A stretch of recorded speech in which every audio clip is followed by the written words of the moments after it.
Hi guys, so welcome to I call this the part three of creating a Python variable. In the part one, we we created the Python variable and then we added a data type to it, or rather we assigned a data type to it.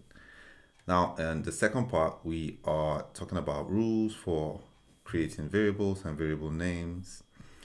And then, of course, we talked about variables can only contain letters, numbers, and underscores. Then, here we are going to talk about a second rule. Now, the Python interpreter views or sees every character created used to create a variable. It sees it as a character, right? And that's what makes for underscores, right? So when I'm saying that, it means that if I'm going to write, say, underscore to underscore second, each character, is accounted for, so to speak, in memory. So in that case, leaving spaces when creating variables, you know, will throw up an error because the interpreter will see that as a character. So the rule here is to avoid spaces. So avoid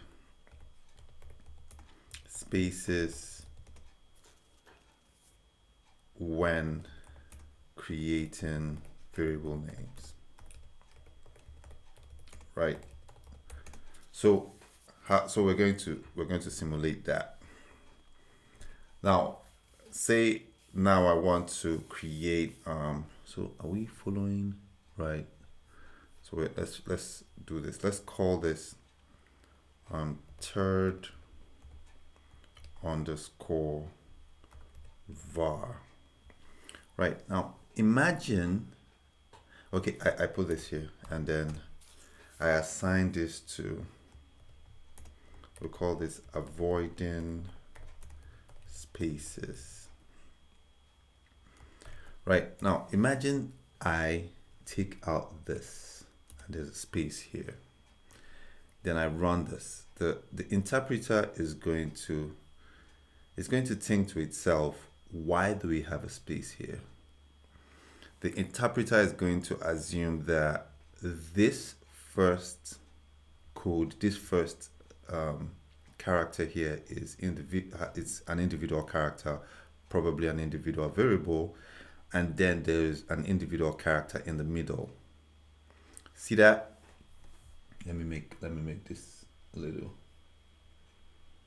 closer. Excellent. Right. So it's going to think that, and then it's going to think that this is an invalid syntax. So one of the rules when creating variables is to avoid, you know, spaces, because the interpreter is going to think they are two separate characters. Now, to solve for this, we're going to call this, we're going to say third underscore var, and then we'll call this made up for the space. So this works basically, right? So of course, when we print to string, this should work, definitely will, right? So that's one rule. Now I'm going to try and chalk in another rule. So this is the third one, right? Now in this third one, it is important, right, that we use this as a best practice.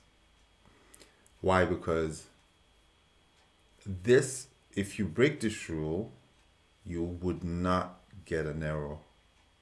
So I rather call it like a guideline. So if you break this, you wouldn't get an error.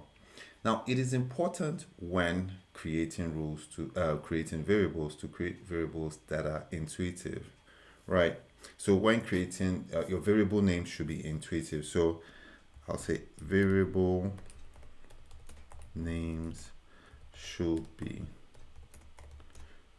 intuitive, which means when I say intuitive, what I mean here is it should, give a sense, or it should, you know, it should be understandable, right? So I'll write, let me put this and write understandable, understandable, right?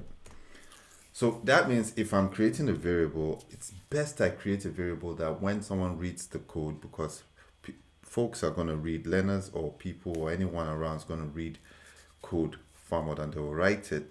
So it's ideal to create a variable name that is understandable, intuitive, that it's descriptive. That's the word, descriptive. So say I create a variable and I say my underscore name. So the idea here is if I was to assign a variable here and I write and I say Pablo, right? I mean, whoever sees this, even without, having to put any comment to the side saying maybe name of instructor, right? The person will look at it and say, oh, this makes some sense. This is probably the name of the instructor. This is probably the name of whoever is making this video, right? But in a situation where I create and I just call this m underscore n, right? And then this time I put Pablo here. And you see that this isn't intuitive in any way, right? So whoever is going to, who's going to read this is going to be wondering, what the hell is m underscore n, right? So again, it's ideal that variable name should be intuitive and understandable when trying to create this, right? So this is this is our second and third rule in part 3 of creating variables with Python. Recap: avoid creating spaces or leaving spaces when creating variables. Then when creating variables, try as much as you can to make them intuitive, because in the Python style guide there's always that statement that says that more people will read code than write. So it's ideal for us to make it understandable. Readability counts.